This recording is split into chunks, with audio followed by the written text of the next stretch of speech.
আসসালামু আলাইকুম ওয়া রাহমাতুল্লাহ। দেশের প্রধান প্রধান দৈনিক পত্রিকার শিরোনামে উঠে আসা আন্তর্জাতিক সংবাদগুলোর মধ্যে যা যা থাকছে। শান্তিপূর্ণ থাকলে ইরানের উপর নিষেধাজ্ঞা তুলে নেওয়া হতে পারে বলে জানিয়েছেন মার্কিন প্রেসিডেন্ট ডোনাল্ড ট্রাম্প। আলোচনা চাইলে যুক্তরাষ্ট্রকে নতুন হামলার চিন্তা বাদ দিতে হবে বলে জানায় ইরান। ইসরায়েল ও যুক্তরাষ্ট্রকে সহযোগিতার শাস্তি মৃত্যুদণ্ড, ইরানের পার্লামেন্টে আইন পাশ।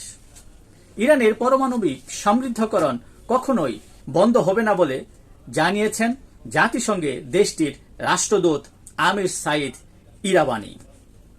ইরানের ক্ষেপণাস্ত্র হামলায় নিহত ২৮ জনের ছবিসহ পরিচয় প্রকাশ। যুদ্ধবিরতি নিয়ে আলোচনার আগেই গাজায় বড় ধরনের হামলা ইসরায়েলের। হামলায় নিহত ৮৫ জন। সিরিয়া ও লেবাননের সঙ্গে কূটনৈতিক সম্পর্ক স্থাপন করতে চায় ইসরায়েল। বন্ধুত্ব আরও গভীর করার প্রতিশ্রুতি উত্তর কোরিয়া ও রাশিয়ার। রুশ হামলায় ইউক্রেনের যুদ্ধবিমান বিধ্বস্ত, পাইলট নিহত। নতুন করে অঞ্চল দখলের দাবি রাশিয়ার। ভারতের তেলেঙ্গানায় রাসায়নিক কারখানায় বিস্ফোরণে নিহত অন্তত ১২ জন। এই ছিল দেশের প্রধান প্রধান দৈনিক পত্রিকার শিরোনামে স্থান করে নেওয়া গুরুত্বপূর্ণ খবর, যা নিয়ে এতক্ষণ আপনাদের মাঝে উপস্থিত ছিলাম। আশা করি আপনাদের ভালোই লেগেছে।